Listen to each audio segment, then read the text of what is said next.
Naruto Uzumaki would one day become one of the greatest shinobi the world had ever seen. But his story didn't begin with greatness. It didn't begin with friends. And it definitely didn't begin with people believing in him. Naruto's story began on the night his parents died. Before he could speak his first word, before he could even understand what a ninja was, Naruto had already lost everything. And the strangest part, the very thing that made the entire village hate him, was the reason that village still existed. To understand Naruto Uzumaki, we have to go back to the night he was born. Because on that night, October 10th, the Hidden Leaf Village was about to experience one of the greatest disasters in its history. And at the center of it all was a newborn child. The night Naruto was born, Naruto was the son of two extraordinary shinobi. His father was Minato Namikaze, the fourth Hokage of the Hidden Leaf Village. Minato wasn't simply respected, he was feared across the shinobi world. His incredible speed had earned him the title of the Yellow Flash, and during the Third Great Ninja War, enemy shinobi had learned exactly what it meant when Minato appeared on a battlefield. Usually, it meant the battle was already over. Naruto's mother was Kushina Uzumaki. She came from the Uzumaki clan, as people famous for their enormous life force, powerful chakra, and extraordinary sealing techniques. But Kushina carried something else inside her, something dangerous, the nine-tailed fox, Kurama. Kushina was the Jinchuriki of the Nine Tails, meaning the beast had been sealed inside her body. Normally, the seal-keeping Kurama contained was incredibly powerful, but there was one moment when that seal would become vulnerable, childbirth, and somebody knew it. While Kushina was giving birth to Naruto in a secret location outside the village, a mysterious masked shinobi appeared.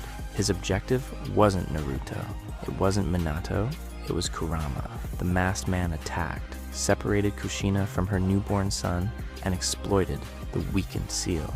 Kurama was ripped from Kushina's body. For almost anyone else, having a tailed beast extracted would mean immediate death. But Kushina was an Uzumaki. Her incredible vitality kept her alive, barely. And then the masked man unleashed the Nine Tails on the Hidden Leaf Village. Within moments, everything changed. Buildings were destroyed. Shinobi rushed into battle. Families ran for safety. And the enormous nine-tailed fox towered over Konoha, attacking everything around it. Minato now had an impossible choice. He was a new father, a husband, and the Hokage, and all three parts of his life were collapsing at the same time. He fought the masked shinobi and managed to drive him away. But Kurama was still attacking the village, and stopping him would require a sacrifice, a massive one. Minato decided that the Nine Tails couldn't simply be allowed to disappear. He believed its power might be needed in the future. So he made a decision that would determine the course of Naruto's entire life. He sealed part of Kurama inside his newborn son. Naruto Uzumaki became a Jinchuriki on the first night of his life, but sealing the Nine Tails came at a terrible price. Minato and Kushina both knew they weren't going to survive, and in their final moments, they stood before their newborn son. Kushina desperately tried to give Naruto an entire lifetime of advice in only a few minutes. Eat properly, make friends, study. Don't let life destroy you. Find people you can trust, and remember that your parents loved you. Naruto couldn't understand any of it. He was a newborn baby, but those were some of the last words his mother would ever say to him. Minato completed the seal, and before Naruto had even experienced his first sunrise, both of his parents were gone. The fourth Hokage died as the hero who saved the village. His son survived, but instead of being treated like the child of a hero, Naruto would grow up being treated like the monster that had attacked them. And this is where his real story begins. The child everyone avoided. The third Hokage, Hiruzen Sarutobi, returned to leadership after Minato's death. He made a rule. The adults of the village were forbidden from openly discussing the truth about Naruto and the Nine Tails with the younger generation. The idea was simple. If children didn't know what Naruto carried inside him, maybe the hatred would eventually disappear. But hatred doesn't always need an explanation to survive. Children notice how their parents behave. They notice who their parents avoid. They notice the looks, the whispers, the silence. And so even though many children didn't understand why Naruto was different, they understood that he was. Naruto grew up alone, no mother waiting for him at home, no father teaching him how to throw a kunai, no family sitting around a dinner table asking him how his day went. And whenever Naruto walked through the village, adults looked at him differently. Some were afraid of him, others hated him. Many simply wanted nothing to do with him. Naruto didn't fully understand why. Imagine being a child and realizing that almost every adult around you dislikes you, but nobody will tell you what you did wrong. So Naruto discovered another way to make people look at him. If they wouldn't notice him for being good, he would make absolutely sure they noticed him for being annoying. And Naruto became a troublemaker. He played pranks, he caused chaos, he ignored rules, and eventually he pulled off one of his most ridiculous stunts yet. Naruto painted the faces of the Hokage monument. For everyone else, it was vandalism. For Naruto, it worked. People were finally paying attention to him. Even angry attention was better than being invisible, and underneath all those pranks was a dream that sounded completely impossible. Naruto wanted to become Hokage, not just a ninja, not just a respected shinobi, Hokage, the most respected person in the entire village, because Naruto believed that if he became Hokage, everyone would finally have to acknowledge him. But there was one fairly serious problem with this plan. Naruto was terrible at being a ninja. At the Ninja Academy, Naruto struggled. He wasn't the genius of his generation. That role belonged to someone else, Sasuke Uchiha. Sasuke was almost everything Naruto wasn't. Talented, popular, naturally gifted, and constantly surrounded by attention, especially from girls, including Sakura Haruno. Naruto had a huge crush on Sakura. Sakura had a huge crush on Sasuke, and Sasuke seemed mostly interested in being left alone. So, naturally, Naruto immediately decided Sasuke was his rival, but Naruto had bigger problems than romance. He couldn't even perform one of the Academy's most basic techniques correctly, the clone jutsu. Again and again, Naruto failed, and eventually he failed the graduation exam. Everyone else seemed to be moving forward. Naruto wasn't, and for a boy whose entire dream depended on becoming a ninja, this was devastating. But one of the Academy instructors, Mizuki, approached him with what sounded like a solution. There was supposedly another way to graduate. Naruto just needed to steal a forbidden scroll from the Hokage's residence, learn one technique from it, and everything would be fine. Now, most people would probably recognize several warning signs in that sentence. Naruto was not most people. He stole the Scroll of Seals. Then he disappeared into the forest and began training. But Mizuki hadn't helped Naruto. He had manipulated him. And another Academy instructor was about to reveal the truth. Iruka Umino. Iruka had his own painful connection to the Nine Tails. His parents had died during Kurama's attack on the village. If anyone had a reason to resent Naruto, it was him. But Iruka didn't see Naruto as Kurama. He saw him as a lonely kid, a loud, irritating, unbelievably troublesome kid, but still a kid. Mizuki eventually found Naruto and revealed the secret the village had hidden from him his entire life. Naruto was the Jinchuriki of the nine-tailed fox, the creature responsible for the deaths of countless villagers, including Iruka's parents, was sealed inside him. Suddenly, years of strange looks began to make sense. Naruto finally understood why people hated him, and the truth hit him all at once. But then something happened that Naruto would never forget. Mizuki attacked. Iruka protected Naruto with his own body. Naruto overheard Iruka defending him. Not because Naruto was powerful, not because he was important, not because he was the son of the fourth Hokage. Iruka defended Naruto because Naruto was Naruto.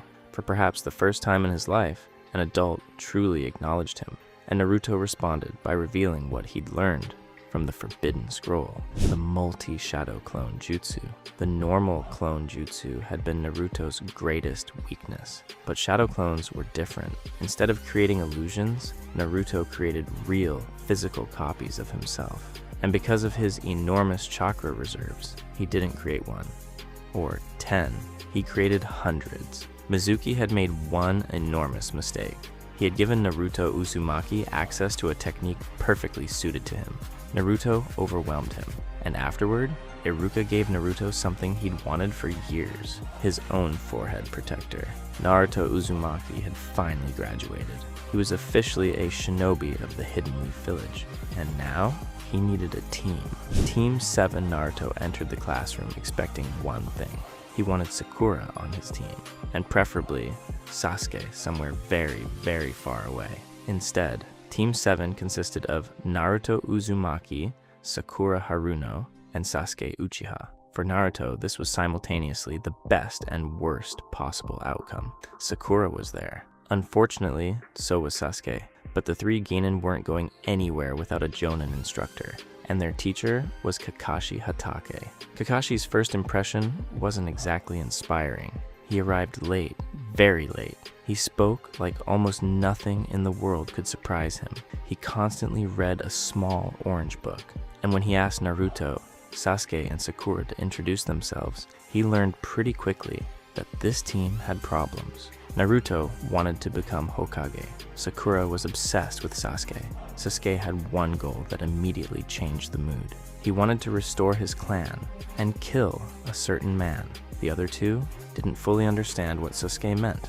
Not yet, but Kakashi did, because Sasuke Uchiha was the survivor of a massacre. His entire clan had been destroyed by his older brother, Itachi. Sasuke wasn't training because he wanted attention. He was training for revenge, and somehow Kakashi now had to turn these three completely different children into a functioning ninja team. So he gave them a test. 2 bells, 3 students. Anyone who failed to take a bell before lunchtime would supposedly be sent back to the academy. Immediately, Naruto, Sakura, and Sasuke made the obvious mistake. They treated it as an individual competition. Naruto attacked Kakashi directly. It went terribly. Sasuke tried using his skill. Sakura became distracted, and Kakashi handled all 3 of them with embarrassing ease. Because the bells weren't the real test. Teamwork was. Eventually, Kakashi gave Sasuke and Sakura food, while Naruto was tied up as punishment. He ordered them not to feed him. Sasuke looked at Naruto, then at Sakura, and they broke Kakashi's rule. They shared their food. Kakashi appeared, and instead of failing them, he passed them. Because shinobi who break the rules might be considered trash, but people who abandon their comrades are worse than trash. Team 7 was officially formed, and Naruto was finally ready for real ninja missions. There was just one problem. His definition of a real ninja mission was very different from reality. Naruto wants a real mission. Team 7's early assignments weren't exactly legendary. Find lost animals, help villagers, perform basic tasks. Naruto hated it. He wanted danger, adventure, a mission worthy of a future Hokage. Eventually, after enough complaining, Team 7 received a C-rank mission. They would escort a bridge builder named Tazuna back to the Land of Waves. Simple. At least, that was what they were told. The Land of Waves was a poor island nation, and Tazuna was constructing a bridge that could connect his people to the outside world. But there was someone who absolutely did not want that bridge completed. A wealthy businessman named Gato had effectively taken control of the country. He controlled shipping, trade, money, and through that control, he controlled the people. Tazuna's bridge threatened all of it, but Team 7 didn't know this yet. As far as Naruto was concerned, he'd finally gotten his adventure, and it didn't take long for that adventure to become deadly. The Demon Brothers. While traveling toward the Land of Waves, Kakashi noticed something unusual. A puddle. That doesn't sound particularly suspicious until you remember it hadn't been raining. Kakashi kept walking. Naruto didn't notice anything, and suddenly, 2 assassins exploded from the puddle.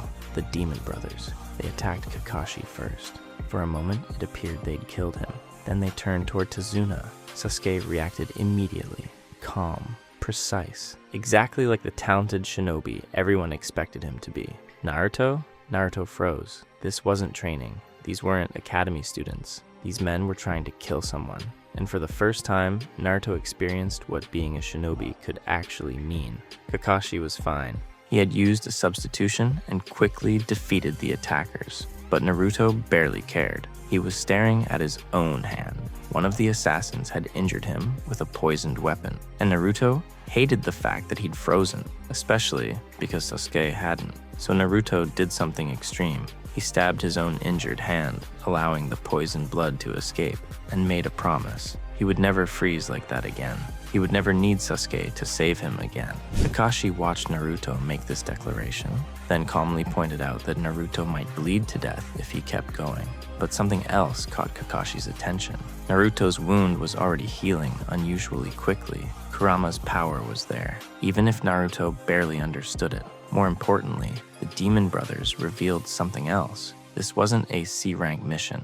Tazuna had lied. He knew assassins were after him. He simply couldn't afford the price of hiring shinobi for the mission's real danger level. Team 7 could have returned home. Instead, they continued, and waiting for them was an enemy far beyond anything Naruto had faced before.